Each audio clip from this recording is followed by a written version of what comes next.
This is your WCIA 3 forecast first. We had a nice sunset earlier tonight. If you haven't seen any of those pictures or missed out on it, we put some up on our Facebook page. In the meantime, some light sprinkles in spots out there as those temperatures are coming down. Low 60s in many places. A few of us have slipped into the upper 50s out there. Just a few light showers in spots here. Looks like on the Route 9 corridor from Bloomington to Gibson City, Paxton, up towards Rankin. Points to the north, a few stray showers rolling on in. We'll keep this May gray and June gloom for the next couple of days here before rain and storm chances pick up by Wednesday. And then the summer heat is on the way. I'll have details on that and more as WCIA 3 News at 10 starts now. Now from WCIA 3 News. Well, it's the final night of the legislative session. What to expect from lawmakers as we approach that midnight deadline. Plus, remembering the brave men and women who have really sacrificed so much. How veterans were honored this Memorial Day. And it's not post-pandemic just yet, but many people are coming together as more Illinoisans get vaccinated. Why this Memorial Day is so different. You're watching your local news leader. This is WCIA 3 News at 10. Illinois has been a leader in voter rights. We don't want to suppress voters here. The midnight deadline for the legislative session is nearing, and lawmakers have a lot to discuss. Thanks for joining us tonight. I'm McLeod Hageman. Jessica has the night off. Well, Illinois could make some major changes to election laws. The House and Senate are moving to postpone the March primary and to expand voter access in high schools and jails. Our Capitol Bureau Chief, Mark Maxwell, is covering the latest developments from Springfield ahead of tonight's deadline. Now, Mark, a lot of changes were actually introduced during the pandemic. That's right. Most states passed expanded vote by mail during the pandemic, and now Illinois could lock that in. Permanent vote by mail status for voters who apply for it. Advocates say that could also boost voter turnout for years to come.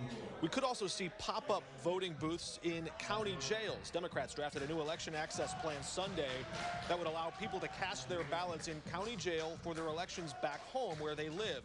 House Democrat Kelly Cassidy explained why. Well, because they haven't been convicted of anything.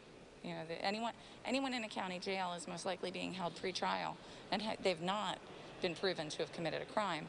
Quite frankly, I believe everybody should get to vote anyway.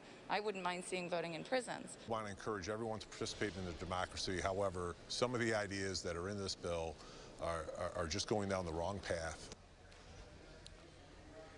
That's Senator John Curran. This bill up for debate right now across in the other chamber in the Senate. The House passing it earlier tonight. The State Board of Elections would also have to perform cybersecurity scans to look for any vulnerabilities in computer systems at local election authorities. Also, as you mentioned, McLeod, the primary election would move 15 weeks back from March 15th to June 28th. If you're looking for a political angle there, that would give Republicans in a primary a lot more time to beat each other up before one victor emerged to try and angle their way into a statewide office next November. And Mark, there's certainly a lot happening at the State House tonight. Where do we stand on a new clean energy bill? There's news developing on that just now. Two sources close to this energy discussion do feel confident that there is a tentative deal in place, but the lawmakers behind me on the floor here haven't seen it. Reporters haven't seen it. We don't know quite what's in it.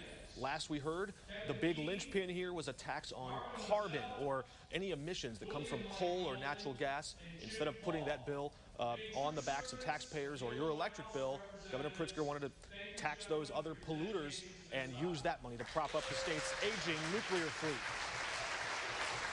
And Mark, we also know the House and Senate promised stricter ethics laws to crack down on some of that corruption as well. Any update on that tonight?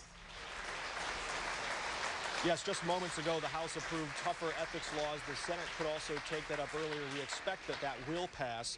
Only 5 Republicans voting against it in the House, a strong sign of how much support there was for it. The plan would restrict lawmakers from doubling as lobbyists in most cases. It would also put a 6-month revolving door ban in place. It would also require greater disclosure of income and gifts over $500. After all, a recent study found that Chicago leads the nation in public corruption, Illinois ranking 2nd nationwide behind only Louisiana. One senator said this may not end corruption overnight, but it would single out many of those specific incidents that we've seen federal prosecutors single out in recent months. And another big topic up for debate tonight includes those FOID cards. Is there any word on whether fingerprints will be required or where that stands? Yes, we do have breaking news on the FOID card front. The Senate just moments ago approving a plan to encourage voluntary fingerprinting, not mandatory, voluntary. Gun owners who give the state their fingerprint for the FOID card would get fast-tracked for that renewal process. You could also get a digital FOID card on your phone. The price would stay the same at $10. It would not require your fingerprints again. If it works to move that line on clearing out the backlog of FOID renewals, it could also alleviate pressure for the state and state police who face a number of legal challenges in court as that backlog is built up during the pandemic. But for now, reporting in Springfield, Mark Maxwell. All the other updates on WCIA.com. You can follow the action there. All right, Mark, thank you so much. Also from the Capitol tonight, Illinois is the first state to ban police from using deceptive practices to get a confession from kids for crime. Now, it stops police from lying to kids to get information on a case. Supporters say the practice leads to false or incorrect confessions a lot of the time. Let me just be clear. I think the idea of lying or deceiving anybody during any interrogation is wrong. But in this case, for young people, don't deceive them. Don't try to make offers to them that don't actually exist. Don't try to intimidate them and tell them that you heard X from someone else and therefore Y is happening here. And it did pass with bipartisan support in the House and the Senate there. A man is dead after a hit-and-run crash that happened on I-57 near Thomasroro. State police got a call earlier this morning from a driver who said they saw a car in the ditch. When troopers arrived, they saw a man's body on the shoulder. The coroner identified him as 32-year-old Kendrick Jones of Little Rock, Arkansas. If you have any information, please call police. Authorities are investigating after 2 juveniles were shot last night in Rantoul. That happened at the intersection of Rosewood Drive and Sycamore Lane. But police were first called to the corner of Harmon Drive and South Maplewood Drive. That's where they found the 2 juveniles. Now, they were taken to the hospital and are expected to be all right. If you have any information, please call Rantoul Police or Crime Stoppers. It's Memorial Day, and we honor the brave men and women who have sacrificed so much to keep us safe.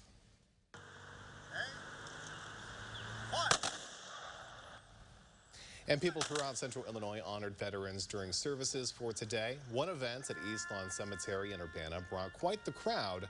American Legion members shot into the sky and taps were played to remember these hometown heroes.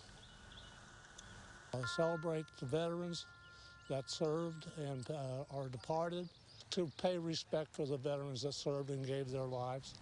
That's important to me. Ceremonies also took place in Champaign, Danville, Springfield, Mattoon, and Gibson City.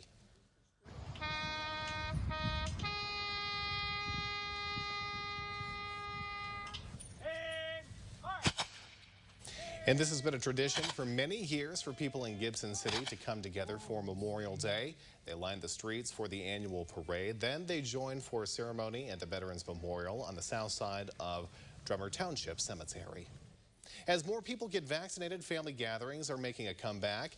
Many people had the chance to be outside with friends and family this Memorial Day. And WCIA 3's Jared Farmer stopped by Hessel Park. And Jared, there were several families out there today. Mac, as more people get vaccinated and the coronavirus positivity rate continues to drop, it seems like more people are getting back into their regular routines. A lot more families had something cooking on the grill at Hessel Park this Memorial Day. Kids were out playing with their friends like they used to, and parents were catching up with family they haven't seen all year. It's just been fun to just be with family, to get out and enjoy each other, you know. Dorothy Johnson and her family came out to Hessel to commemorate her father, who served in the Korean War. It's also almost been a full year since she's seen the majority of her family. She says it's a blessing to be both fully vaccinated and able to safely gather again. I just thank God that He has allowed us all to be able to enjoy another year without the COVID being so bad as it was last year. KEYARA Wilson says her family also hasn't seen each other since the pandemic started, but decided it was safe now that her grandmother is getting her second dose. She says it's the closest some of her loved ones have felt to life being back to normal. I feel like it's getting there. I feel like we're definitely reaching the first steps of getting to being normal. I don't think that we're quite there yet, but I definitely feel like this is the first step for sure. And if you're interested in getting your shot but haven't yet, there are weekly walk-in clinics at the Champaign-Urbana Public Health Building. Back to you. All right, Jared, thank you so much. And speaking of vaccinations, on Sunday, more than 22,000 people were vaccinated, and the 7-day average is nearly 50,000 at this point. More than 5.2 million people are now fully vaccinated. That's more than 41% of the state's population. There are more than 500 new cases, and 33 more people have died. The positivity rate has now dropped again. It's now sitting at 2%. Juneteenth could soon be a state holiday. It was unanimously approved by the Illinois House last week, and that included the state Senate just last month. It commemorates the day the last black slaves were freed in the United States.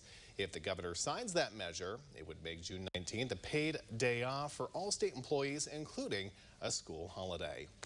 Well, the state fair is back this year, and it has a fitting theme to match its return. Plus, many believe golf is a leisurely sport, but for the Illinois men's golf team, it's all business this week. And Jacob, we felt a pretty comfortable Memorial Day across central Illinois, but things are looking a little wet later this week. Yeah, we got a chance for a few showers. The other thing that's coming back, summer. We've got the heat and humidity on the way.